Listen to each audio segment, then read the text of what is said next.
ஆண்டவராகிய இயேசு கிறிஸ்துவின் நாமத்தில் காலை வாழ்த்துக்கள். இன்றைய மன்னா, வழக்குக்கு விலகுவது மனுஷனுக்கு மேன்மை, மூடனானவன் எவனும் அதிலே தலையிட்டு கொள்வான்.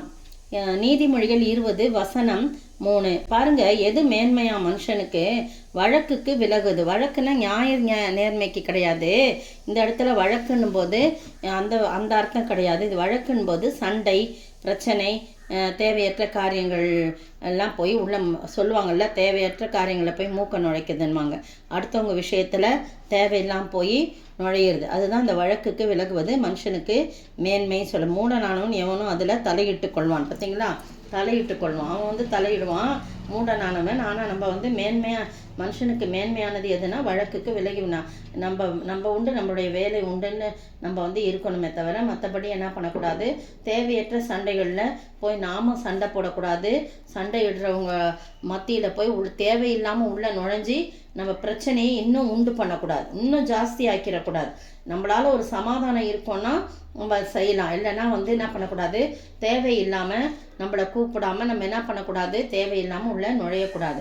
சங்கீதம் 31:20 பாருங்க, மனுஷனுடைய அகங்காரத்துக்கு அவர்களை உமது சமூகத்தில் மறைவிலே மறைத்து, நாவுகளின் சண்டைக்கு அவர்களை விலக்கி உமது கூடாரத்தில் ஒளித்து வைத்து காப்பாற்றுகிறீர் அப்படின்னு சொல்லி. யாரை பற்றி சொன்னால் நீதிமானை பற்றி சொல்லப்பட்டிருக்குது. கர்த்தருக்கு பயந்தவர்களை குறித்து சொல்லப்பட்டிருக்கு. சண்டைகளுக்கெல்லாம் விலக்கி மீட்டு, நாவுகளின் சண்டைக்கெல்லாம் விலக்கி மீட்டு உடைய கூடாரத்தில் ஒளித்து வைத்து காப்பாற்றுகிறேன் என்று சொல்லி சொல்லப்பட்டிருக்கு. இதே நீதிமொழிகள் 17:1 பாருங்களேன். 17:1 சண்டையோடு கூடிய வீடு நிறைந்த கொழுமையான பதார்த்தங்களை பார்க்கணும் அமெரிக்கையோட சாப்பிடும் வெறும் துணிக்கையே நலம். பாருங்க, ஒரு வீட்டில் நிறைய விதவிதமாக எல்லாம் சமைச்சு வச்சுருக்காங்க. ஆனால் சண்டை சச்சரவு இருந்துச்சுன்னா அதை சாப்பிட முடியுமா? எடுத்து சமைச்ச சாப்பாடை கூட என்ன பண்ண முடியாது, வாயில் வைக்க முடியாது. அதுதான் சொல்லப்பட்டிருக்கு. சண்டையோடு கூடிய வீடு நிறைந்த கொழுமையான பதார்த்தங்களை பார்க்கணும் அமைதலோடு சாப்பிடுகிற வெறும் துணிக்கையே நல்லா. வெறும் சோறாக இருந்தால் கூட அமைதலாக இருந்துச்சுன்னா அதை நல்லா சாப்பிட்டுக்கலாம். சண்டை இருந்துச்சுன்னா எவ்வளோதான் செஞ்சு வச்சாலும் அவ்வளவும் வீண் தான் சொல்லி போடப்பட்டிருக்கு. அதுலேயே பாருங்கள், 17:14 சண்டையின் ஆரம்பம் மதகை திறந்து விடுகிறது போல இருக்குமா. ஒரு மனுஷன் ஒரு வழக்கு பண்ணானா, வழக்குனா இந்த சண்டை சச்சரவுகள் தான். அது ஆரம்பம் மதகை திறந்து விடுகிறது போல, அணையை திறந்து விடுகிறது போல இருக்கும். ஆதலால் விவாதம் எழும்பும் முன் அதை விட்டு விடு. அதனால் நீ என்ன பண்ணக்கூடாது, விவாதம் பண்ணக்கூடாது. அதை விட்டுடணும். அது ஆரம்பிக்கும் போதே என்ன பண்ணணும், அது பெருசாக ஆகாதபடி உடனே அதுக்கு விலகி நம்ம காத்துக்கொள்ளணும் அப்படின்னு சொல்லி போடப்பட்டிருக்கு. சங்கீதம் 18:43 கூட ஒரு சம்பவம் சொல்லப்பட்டிருக்கு. ஒரு வசனம் சொல்லுது. சங்கீதம் 18:43 நான் வாசிக்கிறேன். 18:43 ஜனங்களின் சண்டைகளுக்கு நீர் என்னை தப்புவித்து ஜாதிகளுக்கு என்னை தலைவனாக்குகிறீர். நான் அறியாத ஜனங்கள் என்னை சேவிக்கிறாள்.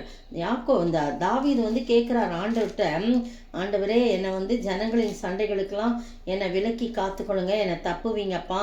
நான் அந்த மாதிரி சண்டை சச்சரவுக்கெல்லாம் நான் போக விரும்பலை, இந்த வழக்குக்கெல்லாம் நான் போக விரும்பலை. நான் அமைதலாக உங்களோட வாழ்கிற வாழ்க்கை தான் எனக்கு ரொம்ப பிடிக்குதுன்னு சொல்லி அவன் சொல்கிறத பார்க்குறேன். நிறைய சங்கீதங்களில் போட்டிருக்குது. நீங்களும் நானும் அப்படி சொல்லணும், ஆண்டவரே தேவையற்ற வழக்குகளுக்கு சண்டைகளுக்கு எங்களை விலக்கி காட்டுங்க, அதுதான் எனக்கு மேன்மையாக இருக்கணுமே தவிர வீணான சண்டைகளுக்கும் வாதுக்கும் நான் என்ன பண்ணக்கூடாது, போகவே கூடாதுப்பா அப்படின்னு சொல்லி தினந்தோறும் நம்ம ஒப்பு கொடுத்து ஜெபிக்கணும். தீத்து 3:9 பாருங்கள், அங்கே புத்தியீனமான தர்க்கங்களையும் வம்ச வரலாறுகளையும் சண்டைகளையும் நியாயப்பிரமாணத்தை குறித்து உண்டாகிற வாக்குவாதங்களையும் விட்டு விலகு. வாக்குவாதங்களை விட்டு விலகு. அதுதான் இந்த இடத்துல வழக்குன்னு சொல்லப்பட்டிருக்கு. அதுதான் வாக்குவாதம், சண்டை சச்சரவுகள், வாக்குவாதம், தர்க்கம் பண்ணுறது. இதெல்லாம் விட்டு நீ என்ன பண்ணும், விலகு.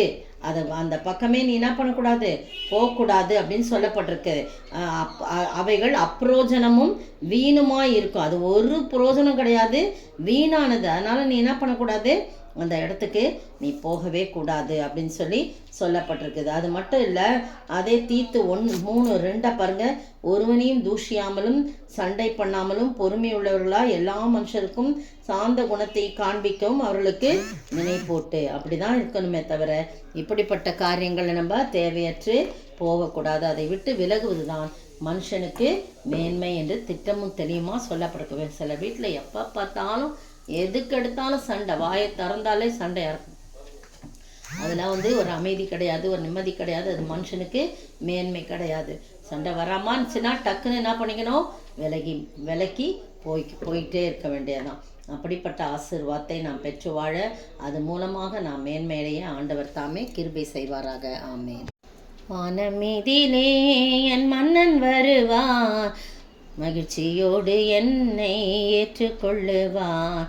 நான் அங்கே போவேன், ஆர்ப்பரிப்பேன், என் ஆண்டவரின் துதியை சொல்லி மகிழ்வேன்.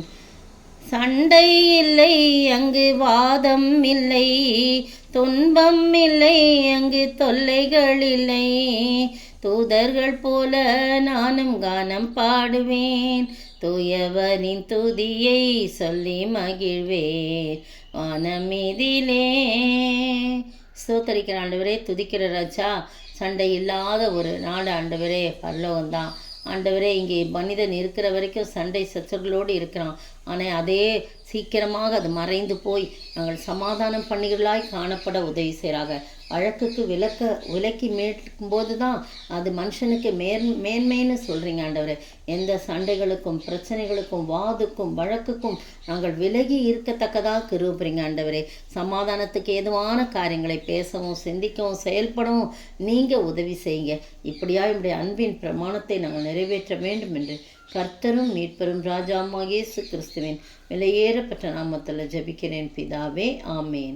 நேற்றைய பதில் ஆவிக்கேற்றபடி நடந்து கொள்ளுங்கள் என்றும், அப்பொழுது மாம்ச இச்சையை நிறைவேற்றாதிருப்பீர்கள் என்றும் சொல்லப்பட்டுள்ளது. கலாத்தியர் 5:16. இன்றைய கேள்வி: வெளியரங்கமான மாம்சத்தின் கிரியைகள் எத்தனை? எண்களை மட்டும் குறிப்பிடவும். ஆவியின் கனிகள் எத்தனை? எண்களை மட்டும் குறிப்பிடவும்.